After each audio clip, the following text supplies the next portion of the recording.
Raoult के नियम के आधार पर हम सोल्यूशन के टाइप समझ लेते हैं कि सोल्यूशन के टाइप कितने होते हैं और किस तरीके से इनको हम एक्सप्लेन कर सकते हैं। देखिए, सबसे पहले तो आपको ये पता होना चाहिए कि राउल्ट के जो नियम का ये मैथमेटिकल फॉर्म है जिसकी मदद से हम दो मिसेबल लिक्विड्स के सोल्यूशन का वेपर प्रेशर इस फॉर्मूले की मदद से कैलकुलेट कर सकते हैं। जिसके लिए आपके पास कैसी जानकारी होनी चाहिए, ये ए कंपोनेंट है जिसको सॉल्वेंट मान सकते हो आप, जिसका पी नॉट ए ये जो है ये शुद्ध अवस्था में जब ए कंपोनेंट अकेला हो उस समय उसके भाप का या जो वेपर का प्रेशर होगा वो कितना होगा, और पी नॉट बी जो है वो उसकी शुद्ध अवस्था का वेपर प्रेशर है, और एक्स बी बी कंपोनेंट का मोल फ्रैक्शन है। तो अगर हमें ये तीन जानकारी हो तो हम उस सोल्यूशन का जब दोनों को एक दूसरे में मिक्स कर देंगे, उसके बाद उनको जब गर्म करेंगे, गर्म करने के बाद जो उसकी सोल्यूशन की वेपर बनेगी, भाप बनेगी, तो वो कितना प्रेशर एक्सर्ट करेगी उसके लिए ये फॉर्मूला है। ठीक है, तो इस फॉर्मूले की मदद से हम सोल्यूशन का वेपर प्रेशर निकाल सकते हैं दो मिसेबल लिक्विड्स के सोल्यूशन का। अब एग्जाम्पल लेने पड़ेंगे हमें यहाँ पर। मान लीजिए हमने दो लिक्विड ए और बी लिए हैं और जिनका शुद्ध अवस्था का वेपर प्रेशर और एक्स बी की वैल्यू हमें पता है। वो पुट करने के बाद आंसर जो आया है राउल्ट के नियम से जो हमने प्रेशर निकाला है, इसके नियम से, राउल्ट के नियम से सोल्यूशन का जो प्रेशर निकाला है, मान लीजिए कि वो 5 ATM आया फॉर एग्जाम्पल, है ना, कितना 5 ATM आया। ये राउल्ट के नियम से मतलब ये सारी वैल्यू पुट करने के बाद आया हुआ आंसर है ये 5 ATM, है ना, एटमॉस्फेरिक प्रेशर। अब हमें क्या करना है कि अब उसी सॉल्यूशन को प्रैक्टिकली हम गर्म करेंगे। गर्म करने के बाद बैरोमीटर की या फिर जो भी मेजरिंग डिवाइस होगी वेपर प्रेशर को कैलकुलेट करने के लिए, तो प्रैक्टिकली मेजरमेंट हम करेंगे। ठीक है, तो ये जो फॉर्मूले के मदद से हमने जो ये फॉर्मूला लगाया हुआ उसकी मदद से ये जो हमने वेपर प्रेशर निकाला हुआ है ये थ्योरेटिकली निकाला गया फॉर्मूला, मतलब आंसर है थ्योरी से। मतलब यहाँ पर अभी हमने कोई प्रैक्टिकल नहीं किया, हमें बस तीन जानकारियां दे दो, P not a, P not be और एक्स बी, उसकी मदद से हमने राउल्ट के नियम की मदद से हमने ये प्रेशर निकाल लिया है। अब इसी सोल्यूशन को हम गर्म करेंगे, गर्म करने के बाद उसकी भाप बनेगी, उसका हम प्रेशर मेजर करेंगे। अब प्रेशर मेजर करने के बाद दो केस यहाँ पर हमें देखने को मिल सकते हैं। सबसे पहले दो केस है ना, वैसे तो 4 केस होते हैं अगर एजियोट्रोप को हम साथ में जोड़ लें, लेकिन अभी उसको छोड़ दीजिए। अभी दो केस हमें देखने को मिल सकते हैं। केस नंबर 1, अगर हम प्रैक्टिकली मेजर करते हैं तो प्रैक्टिकली केस कितने मिल सकते हैं, 2। केस नंबर 1 जो होगा, ऐसा हो सकता है कि आंसर प्रैक्टिकली मेजर करने पर आंसर आ जाए 7 ATM, कितना 7 ATM आ जाए। और ऐसा भी हो सकता है कि मान लीजिए 4 ATM आ जाए। मतलब ऐसा भी हो सकता है कि जो राउल्ट के नियम से हमने आंसर निकाला है, वेपर प्रेशर निकाला है सोल्यूशन का, उससे ज्यादा भी आ सकता है प्रैक्टिकली और उससे कम भी आ सकता है। अगर ज्यादा आ जाए, ठीक है, कैसा आ जाए, ज्यादा आ जाए, और ऐसा भी हो सकता है कि हो सकता है 5 ATM ही आ जाए अप्रोक्स, जितना आपने राउल्ट के नियम से निकाला है उतना ही आपका प्रैक्टिकली भी आ जाए। तो ज्यादा भी आ सकता है, कम भी आ सकता है, बराबर भी आ सकता है। जब ज्यादा या कम आए तो ऐसे सोल्यूशन को हम लोग बोलते हैं नॉन आइडियल सोल्यूशन, अनादर्श विलयन। ठीक है, और जब उतना ही वेपर प्रेशर आ जाए जितना कि राउल्ट के नियम का फॉर्मूला का यूज करके हमने निकाला हुआ था, प्रैक्टिकली भी उतना आ जाए, तो इसको हम लोग बोलते हैं आइडियल, आदर्श विलयन या आइडियल सोल्यूशन बोलते हैं। ये नॉन आइडियल सोल्यूशन। ठीक है, तो ध्यान रखना है कि राउल्ट के नियम के आधार पर सबसे पहले हम थ्योरेटिकली फॉर्मूले की मदद से वेपर प्रेशर निकालेंगे दो मिक्सिबल लिक्विड्स के सोल्यूशन का। इसके बाद हम उन्हीं सॉल्यूशंस को गर्म करके उनकी भाप बनाएंगे और उनका प्रेशर निकालेंगे प्रैक्टिकली। प्रैक्टिकली आपके पास 3 केस आपको देखने मिल सकते हैं। ठीक है, केस नंबर 1 ज़्यादा भी आ सकता है, केस नंबर 2 कम भी आ सकता है, ऐसा भी हो सकता है कि लगभग उसी के बराबर आ जाए। अगर हम इस कंडीशन को कहते हैं कि जब ये वाला सोल्यूशन जो है जिसका लगभग 5 ATM ही वेपर प्रेशर आ रहा है, हम कहते हैं ये फॉलो कर रहा है राउल्ट के नियम को। हर एक कंसंट्रेशन पर, किसी भी कंसंट्रेशन में ए और बी को मिला दीजिए, हर कंसंट्रेशन पर राउल्ट के नियम को फॉलो कर रहा है, और राउल्ट के नियम हर एक कंसंट्रेशन पर राउल्ट के नियम को फॉलो करने वाले, राउल्ट के नियम का पालन करने वाले सोल्यूशन को हम आदर्श विलयन, हिंदी में आदर्श विलयन या फिर आइडियल सोल्यूशन कहते हैं। ठीक है, और जो नहीं कर रहे हैं ऐसा, प्रैक्टिकली वैल्यू कुछ अलग है और थ्योरेटिकली वैल्यू कुछ अलग है, तो उनको कहते हैं ये राउल्ट के नियम का पालन नहीं कर रहे हैं किसी भी सांद्रता पर। इस वजह से इनको हमने नाम दिया है another civilian non ideal solution. ठीक है, अब इनकी सबकी बारी बारी से कैरेक्टरिस्टिक्स समझ लेते हैं। सबसे पहले आइडियल सोल्यूशन की हम कैरेक्टरिस्टिक्स समझेंगे। ठीक है, आइडियल सोल्यूशन के बारे में अगर हमसे कोई पूछता है कि आइडियल सोल्यूशन में कौन कौन सी कैरेक्टर होते हैं, तो उनके बारे में समझते हैं। देखो, सबसे पहला तो ये फॉलो करेंगे राउल्ट्स लॉ को हर एक कंसंट्रेशन पर। राउल्ट्स लॉ को फॉलो करने का मतलब क्या होता है कि थ्योरी से निकाला गया vapour pressure is equal to practically निकाला गया वेपर प्रेशर, है ना। ये राउल्ट के नियम को पालन करने का मतलब होता है।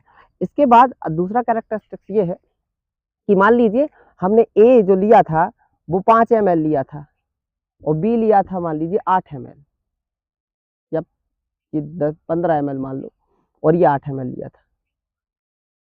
तो जब सोल्यूशन बनाएंगे तो पता है कितना ml होगा, 23 ml total solution A plus B करने पर। इसका मतलब ये हुआ कि सोल्यूशन का वॉल्यूम पहले से ना तो बढ़ रहा है, वॉल्यूम मतलब फैला होता है, ना तो पहले से बढ़ रहा है ना पहले से घट, मतलब जितना अलग अलग था उनका टोटल कर दिया तो 23 ml। यहाँ हम कहते हैं डेल्टा भी मिक्सिंग जीरो। कई बार ये बात लोगों को समझ नहीं आती कि इसका मतलब क्या है कि डेल्टा भी मिक्सिंग जीरो वॉल्यूम। कई लोगों को ऐसा लगता है कि 15 ml plus 8 ml is equal to 23 ml ही होना चाहिए, मतलब ऐसा नहीं होता है। वॉल्यूम एक अमाउंट नहीं है, ये एक फैलाव बताता है किसी सब्सटेंस का। ठीक है, तो ये डिपेंड करता है किसी भी सब्सटेंस का जो वॉल्यूम है या दो एक सोल्यूशन का वॉल्यूम डिपेंड करता है कि जब हमने ए और बी को मिलाया तो उनके बीच में इंटरमॉलिक्यूलर इंटरेक्शन कैसे थे। मान लीजिए जो ए सब्सटेंस है जो ए, उसके मॉलिक्यूल्स के बीच में इंटरेक्शन होंगे। मान लीजिए इनके बीच में 3 न्यूटन का फोर्स है।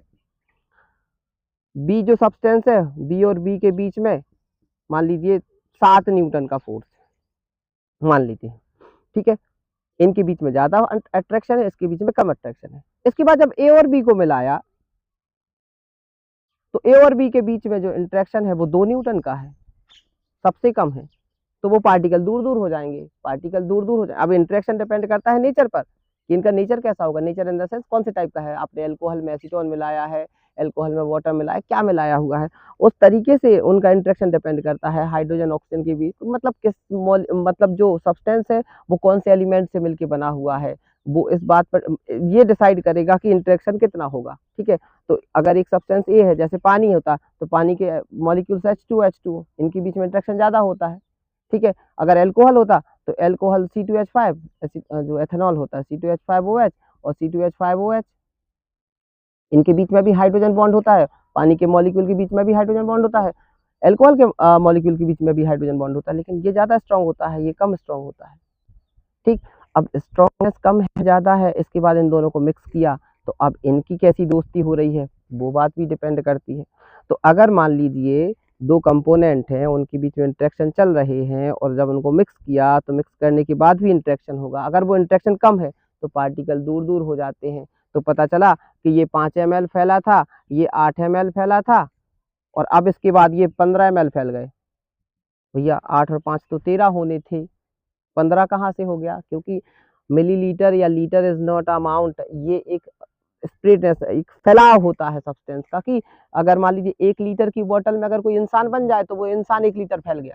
ठीक है, ऐसे ही इंटरेक्शन पे डिपेंड करता है। इंटरेक्शन अगर मान लीजिए 20 न्यूटन हो जाए, बहुत पार्टिकल पास पास आ जाए, तो पता चला कि यह इनका 1 ml बचा, फैलाव पास पास आ गए ना पार्टिकल। इस वजह से, इसी वजह से कहा जाता है कि जो आइडियल सोल्यूशन होता है, आइडियल सोल्यूशन में वॉल्यूम में कोई चेंज नहीं आता। मतलब अकेले अकेले जब थे वो, तो उनका टोटल करके देखा था, जैसे यहाँ 15 ml ये है, 8 ml ये है, तो अकेले अकेले थे, जब टोटल करके देखा था तो 23 ml आया था, अकेले अकेले जब सेपरेट थे, और जब मिक्स किया तब भी 23 ml ही आ रहा है। तो हम कहते हैं there is no change in volume after mixing, है ना।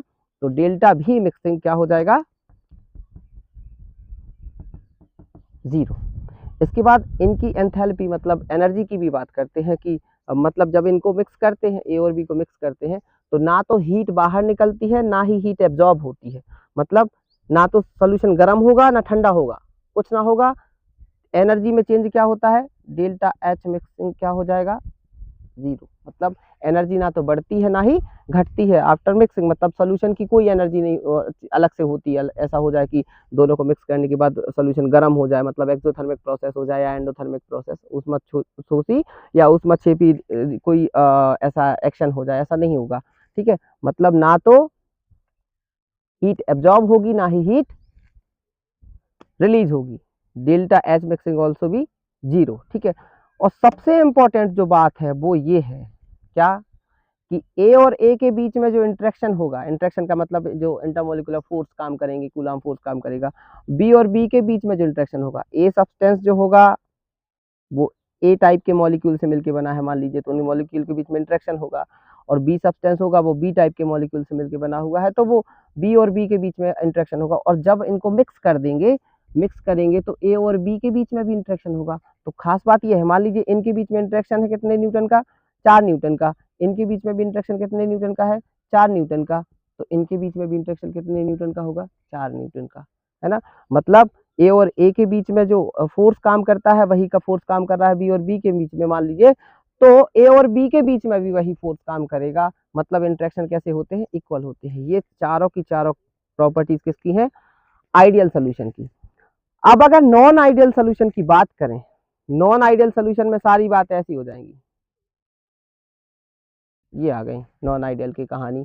मतलब यहाँ थ्योरेटिकली जो ऑब्जर्व वैल्यू होती है, जो थ्योरेटिकली हमने डिटरमाइन की है वैल्यू, वो प्रैक्टिकली और थ्योरेटिकली दोनों अलग अलग होंगे। मतलब राउल्ट के नियम से अगर हमने वेपर प्रेशर निकाला है तो वो अलग, मतलब उसका आंसर किससे अलग आएगा, प्रैक्टिकली निकालेगा वेपर प्रेशर से, कम भी आ सकता है उससे ज़्यादा भी आ सकता है। राउल्ट का नियम से मान लीजिए 5 ATM आ रहा है तो प्रैक्टिकली ज़्यादा भी आ सकता है 5 से, और 5 से कम भी आ सकता है। और डेल्टा भी mixing zero does not equal to zero. इसका मतलब क्या हुआ, इसका मतलब ये हुआ कि सोल्यूशन बनने के बाद ऐसा भी हो सकता है कि जो, मतलब ऐसा हो सकता है जैसे 5 ml और 3 ml मिलाया तो हो सकता है आंसर 7 ml भी आ जाए, हो सकता है आंसर 10 ml भी आ जाए। मतलब दोनों के टोटल से कम भी हो सकता है, दोनों के टोटल से ज़्यादा भी हो सकता है। वो डिपेंड करेगा कि जो आपने कंपोनेंट मिलाए हुए हैं उनके मॉलिक्यूल्स के बीच में इंटरेक्शन ज़्यादा है कि कम है। इसके बाद ऐसा भी हो सकता है, हीट एब्जॉर्ब भी हो सकती है और हीट रिलीज भी हो सकती है। मतलब ए और बी को मिलाने के बाद हीट, मतलब ऐसा भी हो सकता है एक्सोथर्मिक प्रोसेस हो जाए, ऐसा भी हो सकता है एंडोथर्मिक प्रोसेस हो जाए। और ये इंटरेक्शन बराबर नहीं होंगी। मतलब जो यहाँ पर लिखा हुआ है ये हो सकता है कि इनके बीच में जो इंटरेक्शन चल रहे हैं उससे ज़्यादा इंटरेक्शन यहाँ हो जाए, पार्टिकल ज़्यादा पास पास आ जाए। ठीक है, और ऐसा भी हो सकता है कि इंटरेक्शन कम हो जाए। ठीक है, इसके लिए हम एग्जाम्पल ले लेते हैं। आइडियल सोल्यूशन का जो एग्जाम्पल है वो बेंजीन और टोल्यूइन। मतलब बेंजीन क्या होता है, ये बेंजीन का मॉलिक्यूल क्या है, ये है, और टोल्यूइन का जो है वो ये है। जब ये मॉलिक्यूल आपस में मिक्स होते हैं तो लगभग लगभग ये राउल्ट के नियम को फॉलो करते हैं, राउल्ट के नियम का पालन करते हैं, और ये आइडियल सोल्यूशन का एक एग्जांपल हो जाएगा। ये क्या है, नॉन आइडियल सोल्यूशन का एग्जांपल, अनादर्स विलेन के सोल्यूशन का एग्जांपल समझते हैं। देखो, एल्कोहल और एसीटोन का जो मिक्सचर होता है वो राउल्ट के जो नियम से पॉजिटिव डेविएशन शो करता है। ऐसा होता क्यों है वो समझ लेते हैं। देखो, एल्कोहल का एक मॉलिक्यूल ऐसा होता है, ये पूरा एल्कोहल नहीं है भाई, ये एल्कोहल का मॉलिक्यूल है। जब ऐसे बहुत सारे मॉलिक्यूल इकट्ठे होंगे तब जाके एल्कोहल बनेगा। और ये एसीटोन का मॉलिक्यूलर फॉर्मूला है। जब एल्कोहल में एसीटोन मिलाते हैं तो मिलाने के बाद होता यह है कि जो सोल्यूशन बनता है उसका वेपर प्रेशर ज़्यादा हो जाता है, उसका वॉल्यूम भी मतलब मान लीजिए 10 ml ये लिया आपने और 8 ml ये ले लिया, तो वॉल्यूम अगर आइडियल सोल्यूशन होता तो कितना होना चाहिए था, 18 ml होना चाहिए था। लेकिन ऐसा होगा, हो सकता है कि 20 ml आ जाए आंसर, मे बी पॉसिबल। मतलब जरूरी नहीं है, इतना ज़्यादा चेंज तो नहीं आता। एग्जाम्पल के लिए समझा रहे हैं आपको कि 10 ml और 8 ml मिलके 20 ml हो जाएगा। ठीक, तो हमें ये समझना है कि आखिर ये सब कुछ होता क्यों और कैसे है। तो एल्कोहल का जो मॉलिक्यूल होता है उसके बीच में हाइड्रोजन बॉन्ड होता है, ठीक है, जो कि बड़ा स्ट्रॉन्ग बॉन्ड होता है, C2H5OH और OHC2, मतलब इस तरीके से मॉलिक्यूल्स जुड़े होते हैं, स्ट्रॉन्ग बॉन्ड होता है हाइड्रोजन बॉन्ड। उतना स्ट्रॉन्ग तो नहीं जितना पानी के मॉलिक्यूल के बीच में होता है, लेकिन हाँ फिर भी हाइड्रोजन बॉन्ड है तो स्ट्रांग होगा। अब अगर एसीटोन के मॉलिक्यूल हमने मिक्स किए या एसीटोन मिक्स किया तो एसीटोन के मॉलिक्यूल जो होते हैं इन मॉलिक्यूल्स के बीच में, अल्कोहल के मॉलिक्यूल्स के बीच में आके इस बॉन्ड को, इनसे इंटरमॉलिक्यूलर इंटरेक्शन को कमजोर कर देते हैं, जिसकी वजह से ये जो अल्कोहल के मॉलिक्यूल हैं दूर दूर हो जाते हैं। इस वजह से इनका फैलाव बढ़ जाता है, फैलाव बढ़ जाता है तो वॉल्यूम बढ़ जाता है, वॉल्यूम में चेंज पॉजिटिव आता है। और इस समय हीट का एब्जॉर्प्शन हो रहा होता है, हीट का एब्जॉर्प्शन हो रहा होता है, इस वजह से जो एंथैल्पी में चेंज है वो पॉजिटिव आता है।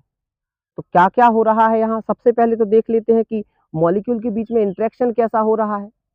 इंटरेक्शन की अगर अन्योन क्रिया की हम बात करें तो हम देख सकते हैं कि ये हम ए कंपोनेंट मान लें, इसको अगर हम बी कंपोनेंट मान लें तो ए और ए के बीच में इंटरेक्शन था, बी और बी के बीच में भी इंटरेक्शन था। इसके बाद जब ए और बी को मिक्स किया तो ए और बी के बीच में भी इंटरेक्शन हुआ है। तो अब ए और बी के बीच में जो इंटरेक्शन है वो कमजोर है इन कंपेयर में, इनके कंपेयर में ए और ए के बीच में इंटरेक्शन ज्यादा था, बी और बी के बीच में इंटरेक्शन ज्यादा था। मतलब अल्कोहल के मॉलिक्यूल आपस में एक दूसरे को अच्छे से पकड़े थे, एसीटोन के मॉलिक्यूल आपस में एक दूसरे को अच्छे से पकड़े थे, लेकिन अल्कोहल और एसीटोन के बीच में उतना अच्छा इंटरेक्शन नहीं हो रहा है। मतलब ये कैसा है, ये वीक है, ये इंटरेक्शन कैसा है, वीक है, कमजोर है ए और बी के बीच का। इस वजह से फैलाव बड़ा है, हीट का एब्जॉर्प्शन हुआ है, जिसकी वजह से और भी फैलाव बड़ा है। मतलब डेल्टा भी मिक्सिंग क्या हो जाएगा, ग्रेटर देन 0, मतलब वॉल्यूम बढ़ जाएगा पहले से।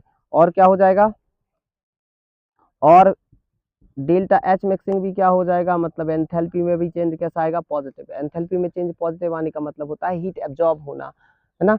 और इंटरेक्शन हो गया डेल्टा।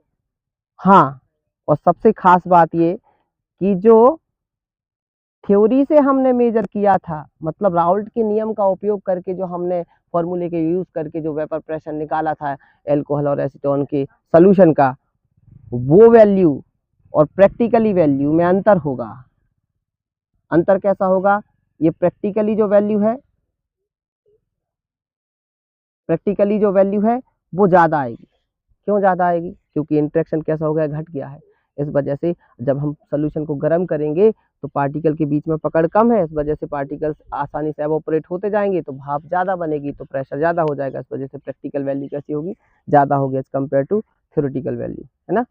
तो ये हो गया नॉन आइडियल सोल्यूशन का एक एग्जाम्पल। और उसमें भी नॉन आइडियल में भी जो सब कुछ यहाँ पर, ये प्रैक्टिकली वैल्यू जहाँ ज़्यादा है, डेल्टा भी मिक्सिंग पॉजिटिव है और आपका डेल्टा भी मिक्सिंग भी पॉजिटिव है, डेल्टा एच और डेल्टा भी दोनों ही ज़्यादा हो रहे हैं और प्रैक्टिकली ऑब्जर्व वैल्यू भी ज़्यादा हो रही है। तो इसको हम कहते हैं कि ये राउल्ट के नियम से पॉजिटिव डेविएशन, धनात्मक विचलन प्रदर्शित करने वाला सोल्यूशन है ना।